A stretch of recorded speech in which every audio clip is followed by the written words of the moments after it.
হে everyone, আমি দিশা। আমার ভিডিওতে তোমাদের সকলকে নতুন করে আবারও একবার স্বাগত জানাই। তার কারণ অনেক দিন পর একটা ভিডিও নিয়ে চলে এসেছি, আর সেই দিন কিন্তু মায়ের জন্মদিন ছিল। তার জন্য মায়ের জন্য আমি স্পেশালি পায়েস রান্না করছিলাম। আমি ভেবেছিলাম মায়ের বার্থডের পায়েসটা প্রত্যেক বছর আমি রান্না করব, আর সেই মতন 2 বছর থেকে আমি মায়ের জন্য পায়েস রান্না করছি। আর তারপর পায়েস রান্না শেষ করার পর আমি কিন্তু স্নানে চলে গিয়েছিলাম। আর স্নান থেকে আসার পর বাড়িতে যেসব রান্না হয়েছিল মায়ের জন্য, মাছ ভাত, সেসবগুলো খাওয়া দাওয়া করার পর তারপর একটা ডেজার্ট নিয়ে এসেছিল মা কাল বাড়ি আসার সময়, সেটাই আমি খাচ্ছিলাম। আমার খুব ভালো লাগে চকোলাভা খেতে, তার জন্য মা আমার জন্য নিয়ে এসেছিল, সেটাই খাওয়া দাওয়া করছিলাম। আর প্রত্যেকটা বাঙালিই তো আমার মতন দুপুরবেলায় খাওয়ার পর একটু মিষ্টি খেতে চাই। মিষ্টিটা খাওয়ার পরই আমরা রেডি হতে লেগেছিলাম, তার কারণ আমাদের একটু বাজারে যাওয়ার ছিল, মায়ের আর আমার কিছু কেনাকাটা করার ছিল। আর তারপর আমি কিন্তু তোমাদের দেখিয়ে দিচ্ছি মাকে বার্থডেতে আমি এই অ্যালবামটা গিফট করেছি সেটা। আর তারপর মা আর আমি দুজন মিলেই রেডি হতে লেগেছিলাম। এমনভাবে কিন্তু তোমরা আমার ভিডিওতে আমার মাকে দেখতে পাও না, তার কারণ আমার মায়ের আজকে বার্থডে, আর তার জন্য তোমরা আমার মাকে আমার ভিডিওতে দেখতে পাচ্ছ।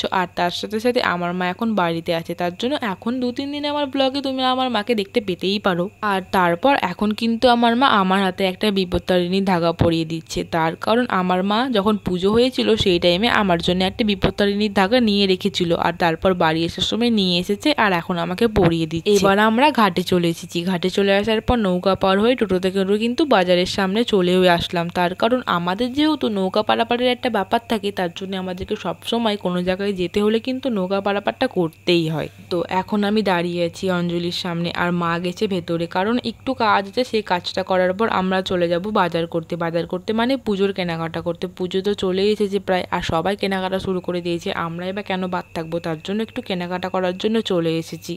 আর এই তো ভিটুর সামনে চলেও আসলাম, এখন ভিটুতে ঢুকছি, কারণ কিছু কেনাকাটা করে নিই, কারণ মা চলে যাবে, তারপরে তখন আমাকে একা একা শপিং করতে হবে। আর আমাদের বহরমপুরে কিন্তু ভিটুটা নিউলি ওপেন হয়েছে। আমি মনে হয় লাস্ট পার্সন যে তোমাদের সাথে লেটে আপডেট দিচ্ছি আমাদের বহরমপুরে ভিটু খুলেছে, কারণ আমি যাইনি পুজোর জন্য শপিং করতে এখনো পর্যন্ত, তার জন্য আপডেটও দিতে পারি। এমনভাবে আমার অত কিছু পছন্দ হয়নি ভিটুতে, বাট একটা দুটো টপ ছিল যেগুলো ভালো লেগেছে, তার মধ্যে থেকে একটা টপ আমি নিয়েছিলাম। আর এখানকার স্যান্ডেলগুলো জুতোগুলো আমার খুব ভালো লেগেছে, বাট আমাকে মা জুতোগুলো নিতে দেয়নি, তার কারণ এখন পুজো, মা বলছে পুজোর জন্য পুজোর জুতো নেই, এখন তোকে এইসব জুতো নিতে হবে না, এগুলো নিশ্চয়ই তুই পুজোতে পরবি না, তার জন্য আমাকে জুতোগুলো নিতে দেয়নি। দেন আমরা আমাদের শপিংগুলো কমপ্লিট করি। হ্যাঁ, যাই হোক, একটু একটু করে অনেক কিছুই আমাদের সেই দিন কেনাকাটা করা হয়ে গেছিলো। তারপর আমি আমার জন্য অনেক স্কিন কেয়ার প্রোডাক্ট কিনেছি, যেগুলো তোমাদের সাথে শেয়ার করে একটাও শেয়ার করতে পারিনি। বডি ওয়াশ, তার হ্যানা ত্যানা, যেগুলো একটা মানুষের লাগে স্কিন কেয়ার করতে, সেগুলো অনেক কিছু কিনেছিলাম, কিন্তু শেয়ার করতে পারিনি। মা বিল কাউন্টারে ছিল, আমি এদিকে দাঁড়িয়েছিলাম, কারণ